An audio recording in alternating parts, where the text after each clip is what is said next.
প্রচন্ড যন্ত্রণায় ছটফট করে ওঠে আমান। মৃদুস্বরে চিৎকার করে। গাড়িটাও থেমে যায়। বেরিয়ে আসে আবরার এবং সিয়াম। ভয়ার্থক সিয়াম এগিয়ে যায় আমানের দিকে। বাইকের তলা থেকে টেনে টুনে বের করে তার হাত। সান্ত্বনা দেওয়ারও চেষ্টা করে। অপরদিকে আবরার বুকে হাত গুজে শান্ত নয়নে দেখছে। না কোনো সিম্পেথি দেখাচ্ছে আর না কোনো অনুশোচনামূলক বাক্য আওড়াচ্ছে। কিছু মুহূর্ত আগে নিজে ইচ্ছাকৃতভাবেই ধাক্কা মেরে ফেলে দিল, এতে বিন্দুমাত্র আক্ষেপ নেই তার। সিয়াম একা একাই গাড়িতে তোলে আমানকে এবং নিয়ে যায় হাসপাতালের উদ্দেশ্যে। দাঁড়িয়ে থাকে আবরার। ঠোঁটের কোনায় বোধহয় একটু হাসি ফুটে উঠল তার। অন্ধকারে ঠিক বোঝা গেল না, তবে বিলাই আঁখি দুটো চকচক করছে। যে হাত আমার বুকে স্পর্শ করার সাহস দেখাবে সেই হাত না থাকাই শ্রেয়। Next target Asif Adnan. ঘুম উঠে গেছে সিয়ামের। আমানকে হাসপাতালে ভর্তি করে বাসায় আসতে আসতে সকাল হয়ে গেছে। আবরার ড্রয়িং রুমের সোফায় বসে টি টেবিলের উপর পা রেখে আরাম করে কফির মগকে চুমুক দিচ্ছে আর ল্যাপটপে কিছু দেখছে। তুই আমার হাত ভেঙে দিলে? ভয়ার্থক কণ্ঠস্বর সিয়ামের। দৃশ্যখানা সে ভুলতেই পারছে না। প্রাণপ্রিয় বন্ধুর সুন্দর হাতখানা কিভাবে চোখে ভেঙে দিল। গলা কাটা মুরগির ন্যায় ছটফট করছিল। আবরার ল্যাপটপের স্ক্রিনে দৃষ্টি রেখে স্বাভাবিক স্বরে জবাব দেয়, ভেঙে দিলাম। নেক্সট টার্গেট তুই। এবার তোর চোখ তুলবো। সিয়াম সঙ্গে সঙ্গে নিজের চোখের উপর হাত রাখে। অনুনয়ের স্বরে বলে, প্রয়োজনে তোর বউকে মা বলে রাখবো, তার চোখ তুলিস না। ওকে যা, তোর মাকে ডেকে নিয়ে আয়, বলবি বাবা ডাকছে। সিয়াম হতভম্ব হয়ে যায়। ক্রাশকে মা বলে ডাকবে? যাকে দেখে হৃদয়ে ঘন্টা বেজেছিল। মন বলেছিল জীবন সঙ্গী পেয়ে গেছিস। কলিজা বলেছিল তাকে তোর জন্যই পাঠানো হয়েছিল। ফুসফুস বলেছিল তোর ভালোবাসার পাখি। নাড়ি ভুড়ি বলেছিল এবার তুই মিঙ্গেল হবি। সেই ক্রাশকে এবার মা ডাকতে হবে? এই অবিচার ধর্মে সইবে? হৃদয়খানা ভেঙে চুরমার হয়ে যাচ্ছে। আপনার কি অন্যায় কথা বলেনি?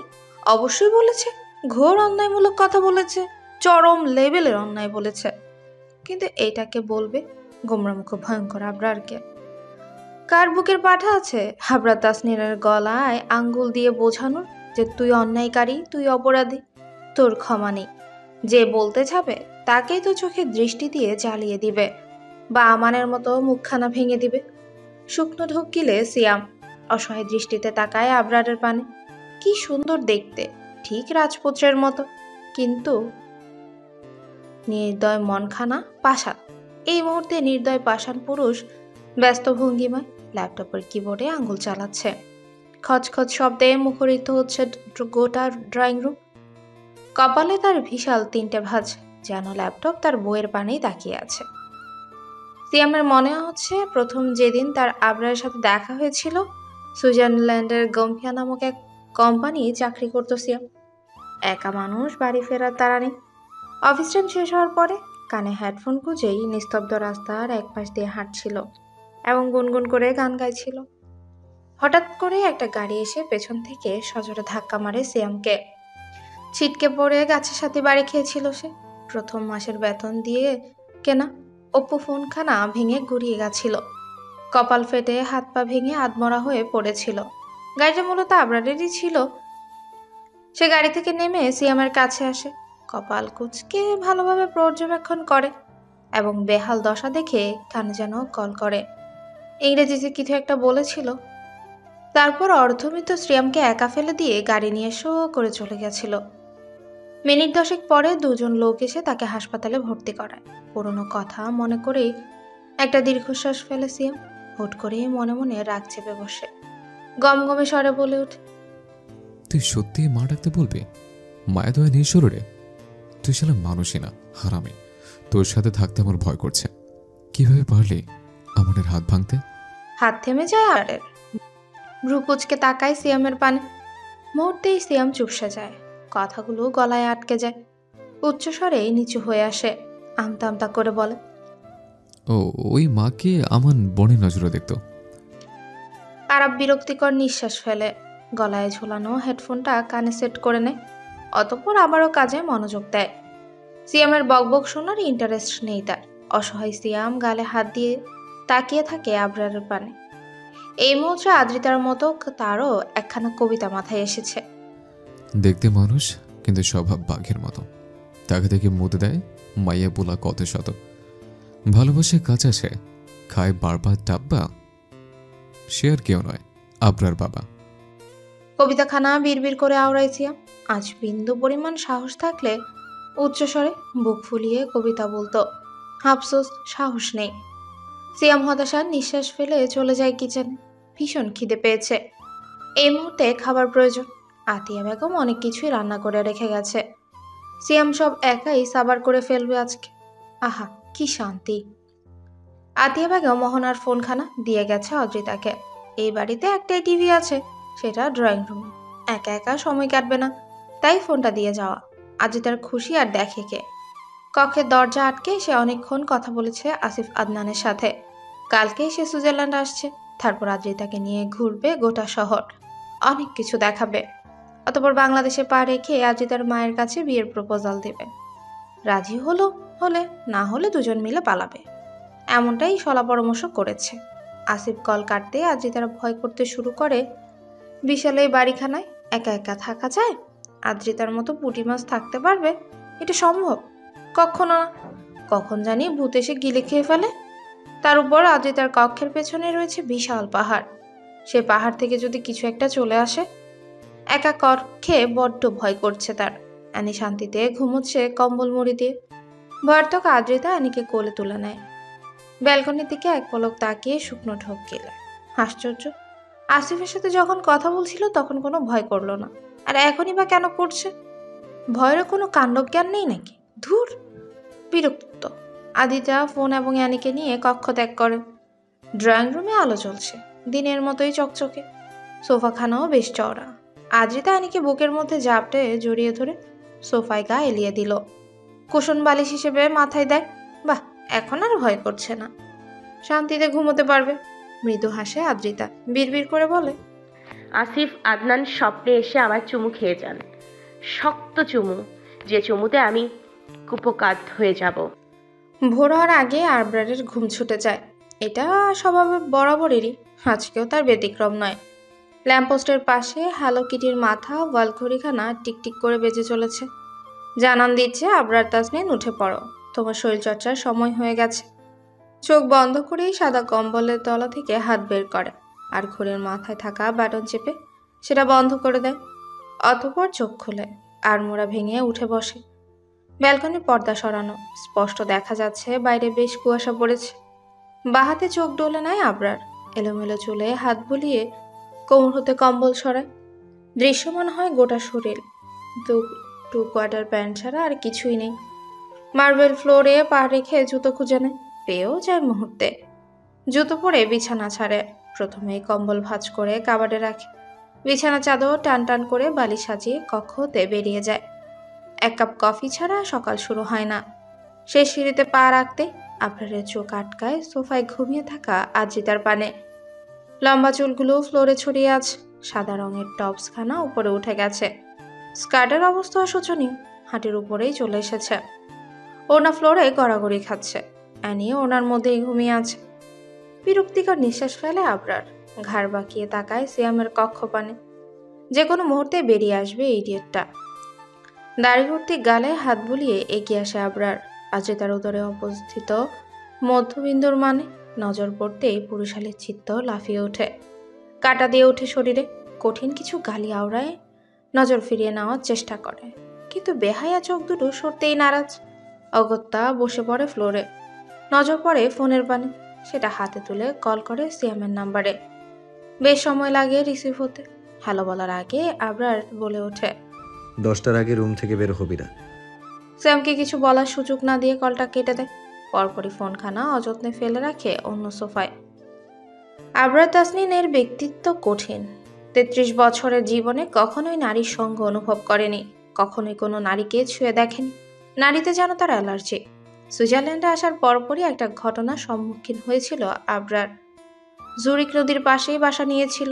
বাংলাদেশি এক পরিবারের সাথে শেয়ার করে থাকতে হবে। নতুন শহর, হাতে টাকা নেই, পরিচিতও কেউ নেই। অগত্যা আবরার রাজি হয়। সেই পরিবারে সোনালী নামের একটা মেয়ে থাকতো। বয়সে আবরারের থেকে বড়ই হবে। প্রথম থেকেই মেয়েটা আবরারকে লক্ষ্য করত।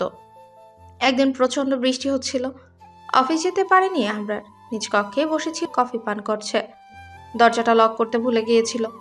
সেটারই সুযোগ নিয়ে কক্ষে ঢুকে পড়ে সোনালি।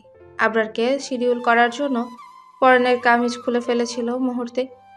গোটা ঘটনায় হন্তভম্ব হয়ে আবরার কিছু বোঝা বা বলার সুযোগটুকুও পায়নি।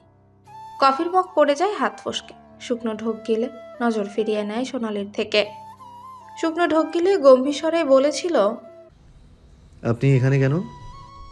সোনালি আবরারের সামনে গিয়ে দাঁড়ায়, আবেদনময়ী ভঙ্গিমায় বলে, কেউ জানতে পারবে না, ট্রাস্ট মি। তুমি আর আমি। একটু ভালোবাসো আমায় প্লিজ। সোনালি হাত বাড়িয়ে ছুতে যায় আবরারের কান। একটু হলেই ছুঁয়ে দিতে পারত। পিছিয়ে যায় গম্ভীর মানব। রাগে জোয়াল শক্ত করে ফেলে। আশেপাশে তাকিয়ে কিছু খুঁজতে থাকে, অতপর ফুলদানির দেখা পায়। সেটা তুলে মুহূর্তেই সোনালির মাথায় আঘাত করেছিল আবরার। সোনালি অবচেতন হয়ে পড়ে যায়। আবরার একদলা থুতু ফেলে 1 সেকেন্ডও সময় ব্যয় না করে প্রয়োজনীয় জিনিস গুছিয়ে বেরিয়ে এসেছিল সেই বাড়ি থেকে। পেছন ফিরিয়ে তাকায়নি আর। সেই আবরার তাসনিনের বুক কাঁপছে এখন। ইচ্ছে করছে ভুলভাল কিছু করে ফেলতে। আজ তার আকর্ষণীয় উদরের মধ্যে মনিতে উষ্ঠ ঠেকিয়ে গভীর চুমু এঁকে দিতে, বা কমলার কোয়ার ন্যায় উষ্ঠ দুটো গভীরভাবে ছুঁয়ে দিতে। আজ অব্দি নিজের কোনো ইচ্ছাই অপূর্ণ রাখেনি আবরার তাসনিন। এখন অপূর্ণ রাখবে? একদমই না। নয়নজোড়া বন্ধ করে নেয় আবরার। বা হাতে বড় বড় চুলগুলো পেছনে ঠেলে হাঁটুতে ভর দিয়ে মেরুদণ্ড সোজা করে। একই হাতে এগিয়ে দেয় আদ্রিতার পানে। পিঙ্ক কালার টপসখানা 2 আঙ্গুলে উপরে তুলে গোটা উদর উন্মুক্ত করে। মধ্যমণির ঠিক উপরে কুচকুচে কালো তিল রয়েছে। আবরার বিরক্ত নিঃশ্বাস ফেলে, বিড়বিড় করে বলে, ফাকিং তিল, বালছাল, এটাকে এখানে থাকতে কে বলেছে? মাথা নষ্ট হওয়ার মতো অবস্থা আবরারের। জিভধারা ঠোঁট ভিজিয়ে মুহূর্তে মুখে এগিয়ে নেয় উদরের পানে, এবং বরফ মুহূর্তেই মধ্যমণিতে উষ্ঠ ছুঁয়ে গভীর চুমুতে লিপ্ত হয়। গভীর ঘুমেতেও কেঁপে ওঠে আদ্রিতা। মৃদুস্বরে উফ শব্দ করে ওঠে, যেন বেজায় বিরক্ত সে। আবরার কামড়ে ধরে নরম মাংসস্থল এবং তক্ষণি সরে আসে। হাতের উল্টো পিঠে উষ্ঠ মুছতে মুছতেই কিচেনের দিকে চলে যায়। আদ্রিতা পিটপিট করে চোখ খুলে। উদরে জ্বলছে, হাতখানা সেখানেই চলে যায়। ভেজা ভেজা অনুভব করতেই কপাল কুঁচকে উঠে বসে। হাই তুলে টপস উঁচু করে তাকায়। মুহূর্তেই আদ্রিতার আক্ষি পল্লব বড় বড় হয়ে যায়। এটা কি হয়েছে? কেউ কামড়ে দিয়ে? মানুষের দাঁতের দাগ। শুকনো ঢোক গিলে আদ্রিতা এদিক ওদিক তাকিয়ে কিছু একটা খুঁজতে থাকে, কিন্তু আশানুরূপ কিছুই খুঁজে পায় না। ভয়ে কলিজা কেঁপে ওঠে। কে তাকে কামড় দিয়েছে? কেউ তো নেই বাড়িতে। চিন্তিত আদ্রিতার হাত পায়ে মৃদু কম্পন অনুভব করে। গলা এবং হাত পা চেক করে নেয় আরও কোথাও এমন দাগ রয়েছে কিনা। হঠাৎই আদ্রিতা খেয়াল করে কিচেন থেকে ঝনঝন শব্দ আসছে। ভীত আদ্রি ফ্লোর থেকে অ্যানিকে তুলে কোলে নেয়। ঘুমে ব্যাঘাত ঘটায় বিরক্ত অ্যানি ম্যাও ম্যাও আওয়াজ তুলে। সেদিকে পাত্তা দেয় না আদ্রিতা, বরং ওড়নাখানা মাথায় জড়িয়ে কিচেনের দিকে পা বাড়ায় খুব সাবধানে। আবরার তাসনিনকে ব্যস্ত ভঙ্গিমায় কফি বানাতে দেখে স্বস্তির নিঃশ্বাস ফেলে আদ্রিতা। যাক, চোর ডাকাত ঢুকেনি তাহলে। এখানে কি চাই? আশ্চর্য, লোকটা দেখলো কি করে? আদ্রিতা তো একটুও শব্দ করেনি, আর লোকটাও তো এদিকে তাকায়নি, বরং মনোযোগ দিয়ে কফির বোতলের মুখা খুলছিল। তাহলে দেখলো কি করে? যেভাবেই দেখুক, আদ্রিতার জানার দরকার নেই। তার প্রয়োজন হলো এটা জানা তাকে কে কামড়েছে। ভাইয়া, একটা কথা বলতে এসেছি। ধমক দেবেন না প্লিজ, আর্জেন্ট কথা। ভীতু কণ্ঠস্বর আদ্রিতার। আবরার জবাব দেয় না। আদ্রিতাও বুঝতে পারে খাটার সাথেই জবাব দেবে না, তাই নিচু স্বরেই বলে, কেউ এসেছিল বাড়িতে? দেখেছেন আপনি? 4 চামচ করে 2 চামচ কফি পাউডার মগে ঢেলে দেয় আবরার। দক্ষ হাতে পানির পাতিল হতেও গরম পানি ঢেলে নেয়। আদ্রিতার প্রশ্নের কোনো জবাব দেওয়ার প্রয়োজন বোধ করে না সে। আদ্রিতা ফের বলে, ভাইয়া, কে জানি আমার বলতে বলতেই থেমে যায়। এবার আবরার তাকায় আদ্রিতার পানে। বরাবরের মতো 2 ভ্রু জোড়া আড়াআড়িভাবে কুঁচকে রেখেছে। আদ্রিতাও তাকায় এবং চোখাচোখি হয়ে যায়। লাল লাল চোখ দেখে মুহূর্তেই নজর সরিয়ে নেয় আদ্রিতা। আশ্চর্য, এমন লাল হয়ে আছে কেন চোখ? যেন গাঁজা খেয়েছে। আমি মিথ্যা বলছি না। কেউ ঢুকেছিল বাড়িতে, আমার ইজ্জত হরণ করেছে, দেখে নিয়েছে সব কিছু। বড়ই দুঃখী শোনালো আদ্রিতার কণ্ঠস্বর। পাষাণ আবরারের মায়া হলো না মোটেও, বরং বিরক্ত লাগলো। চামচ দিয়ে পানি এবং কফি মেশাতে মেশাতে চলে যাওয়ার জন্য পা বাড়ায় এবং মৃদু আওয়াজে দুলান গান আওড়ায়। আমি তোর ব্ল্যাক কফি, তুই আমার সুগার। আমি তোর কোকা কোলা, তুই আমার বার্গার। তোর এই হটনেসে জ্বলে আমি ছাড়খার। পারছি না রে বেবি, তোকে খুব দরকার। হাতির বাচ্চা গরিলা আবার গানও গাইতে পারে? আল্লাহ, আমি কি কানে ঠিক শুনছি নাকি ভুল শুনলাম? আবরার তাসনিম রোমান্টিক গানও জানে? কত কি যে দেখবো আর আল্লাহই জানে। বিড়বিড় করে আওড়ায় আদ্রিতা। আজকের সকালটা বড্ড বাজে, একদম জাদা। অ্যানিকোলের মধ্যে এখনো ঘুমোচ্ছে। এই হয়েছে আরেক নবাব জাদা, খালি খাবে আর ঘুমোবে, কোনো দায়িত্ব নেই। তাকে আদ্রিতা আদর যত্ন করে কেন যে লালন পালন করছে, কেন? শুধু শুধু এই দুনিয়ার ফ্রিতে একটা থাপ্পড়ও পাওয়া যায় না। অ্যানিকে মূলত ভালোবাসা দিয়ে বড় করেছে, ইন ফিউচার বডিগার্ডের কাজে লেগে পড়ার জন্য, আদ্রিতাকে প্রোটেক্ট করার জন্য। কিন্তু এ কি করছে? তার চোখের সামনে দিয়ে তারই মাকে মানুষ কামড়ে যাচ্ছে আর সে টেরই পাচ্ছে না। ছি আদ্রিতা, ছি, তোর বাচ্চা কোনো কাজেরই না। অ্যানিকে মনে মনে বকতে লাগলো আর নিজের কক্ষের দিকে পা বাড়ায় আদ্রিতা। উদরের ক্ষতস্থানে এখনো চিনচিনে ব্যথা করছে, তবে সেসবে পাত্তা দিচ্ছে না। আর জীবনও ড্রয়িং রুমে ঘুমাবে না সে। হাজারবার প্রতিজ্ঞা করে ফেলেছে ইতিমধ্যেই। বরাবরই সকালে ব্রেকফাস্ট সিয়াম বানায়। আবরার এবং সে একসাথেই আছে প্রায় 8 বছর। এই 8 বছরে কখনোই আবরারকে ব্রেকফাস্ট বানাতে দেয়নি, আজকেও তার ব্যতিক্রম নয়। ঘড়ির কাঁটায় ঠিকঠাক 10টা বাজতেই কক্ষ হতে বেরিয়ে আসে। খুব সাবধানে পা ফেলে এদিক ওদিক পর্যবেক্ষণ করে নেয়, সব কিছুই স্বাভাবিক আছে। অতঃপর স্বস্তির নিঃশ্বাস ফেলে কিচেনের দিকে চলে যায়। সেখানে আগে থেকে উপস্থিত ছিল আদ্রিতা। সে অ্যানির জন্য দুধ গরম করছে। রোজ সকালে তার দুধ না হলে চলেই না। সিয়াম শুকনো ঢোক গিলে আবারও পেছন ফিরে পর্যবেক্ষণ করে নেয় আবরার আছে কিনা। ড্রয়িং রুমের সোফায় দেখা মেলে সাহেবের, আরামসে বসে ফোনে ফ্রি ফায়ার গেমস খেলছে। মুখখানা দেখেই মনে হচ্ছে এর থেকে নিষ্পাপ এবং ভালো ছেলে দুনিয়াতে আর দুটো নেই। সিয়াম ভেঙচি কাটে, মনে মনে গালিও দেয়। শালা, বউকে তো রেখে আছে, দুনিয়ার কেউ বিয়ে করে নাই, সারাক্ষণ চিপকে থাকতে হবে আর আমাকে ম্যামে বলে ডাকতে হবে, অসহ্য। এরই মধ্যে আদ্রিতা পেছনে ঘুরে তাকায়, সিয়ামকে দেখে এক গাল হাসে।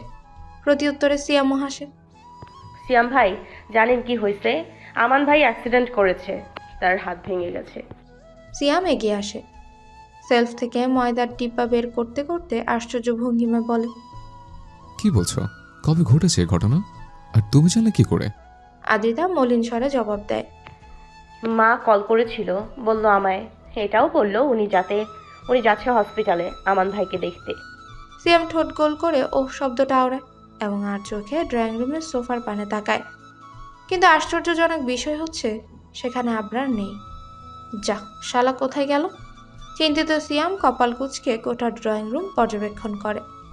অতঃপর কিচেনের দরজার পানে তাকাতেই চমকে ওঠে, কেননা নোবেল প্রাপ্ত বউওয়ালা এখন কিচেনের দরজায় দাঁড়িয়ে আছে। সিয়াম বিরক্তিতে চোখ মুখ কুঁচকে ফেলে, বিড়বিড় করে বলে, শালা, করে নিয়ে বসে থাক তুই তোর বউকে, আর না হলে টপ করে গিলে ফেল। সিয়াম ভাই, আমাকে নিয়ে যাবেন হসপিটালে? আমান ভাইকে দেখতে ইচ্ছে করছে। আজকেই বুঝলেন আর কখনোই আমাকে নিয়ে যেতে হবে না কোথাও। কেন বলুন তো? আমার আসিফ সন্ধ্যায় ল্যান্ড করবে সুইজারল্যান্ডে, তারপর সেই আমাকে সব জায়গায় নিয়ে যাবে। সিয়াম শুকনো ঢোক গিলে পেছনে তাকায়।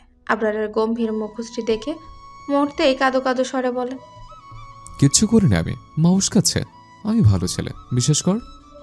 আদ্রিতা ভ্রু কুঁচকে পেছনে তাকায়। আবরারকে দেখে চমকে ওঠে, ঠোঁটের কোণের হাসিটিকেও দৌড়ে পালিয়ে যায়। সেখানে ভর করে একরাশ ভয়। আশ্চর্য, লোকটা বাঘের মতো দেখছে কেন? এখনই কি অর্জন দিয়ে উঠবে নাকি? ভয়ার্থক আদ্রিতা মনে মনে আল্লাহ আল্লাহ করতে থাকে। সিয়াম এক পাকে টুপ করে কেটে পড়ে কিচেন থেকে। নিজে বাঁচলে বাপার না, উক্তিখানা যেন সিয়ামের জন্যই তৈরি। আবরার বুট জুতোর খটখট আওয়াজ তুলে আদ্রিতার পানে আগায়। মুখোমুখি দাঁড়িয়ে মুহূর্তে নিজের হাতখানা ঢুকিয়ে দেয় টপসের ফাঁকে। কামড় দেওয়া জায়গা চেপে ধরে শক্ত করে। আদ্রিতার নয়নজোড়া বড় বড় হয়ে যায়, দুপা পিছিয়ে যায়, তবে সুবিধা করতে পারে না। দেয়ালে পিঠ ঠেকে, এটারই সুযোগ নেয় আবরার। চেপে ধরে দেয়ালের সাথে এবং হিসিস করে বলে, ভালো মানুষ আমি নই, তবুও ভালো হওয়ার চেষ্টা করছি, জাস্ট বিকজ অফ ইউ। আমাকে রাগিও না, তাহলে নেক্সট কামড়টা বেলিতে নয়, বুক। থেমে আদ্রিতা আঁকি পল্লব বন্ধ করে নেয়। কান দিয়ে ধোয়া বেরোচ্ছে তার। তাহলে তাকে আবরার কামড়ে দিয়েছে? গলা শুকিয়ে আসে আদ্রিতার। আবারও নজর নিষিদ্ধ স্থানে। টপসের গলা বড় হওয়ার সুবিধার্থে এই অংশ বেরিয়ে গেছে। আবরারের থাবায় ওড়নার নিচে পড়ে গেছে। লজ্জিত আদ্রিতা টপসের গলা টেনে ঠিক করার চেষ্টা করে, কিন্তু পারে না। আবরার তাসনিনের হাতে চাপে পড়েছে টপসের বেশ অনেকটাই অংশ। হ্যালো বন্ধুরা, পরবর্তী পার্ট খুব তাড়াতাড়ি আসবে, তো সবাই অপেক্ষায় থাকো। আর চ্যানেলটি যারা এখনো সাবস্ক্রাইব করোনি তারা পরবর্তী পার্ট দেখার জন্য চ্যানেলটি সাবস্ক্রাইব করে রেখো। ধন্যবাদ সবাইকে, আমাদের সাথেই থেকো।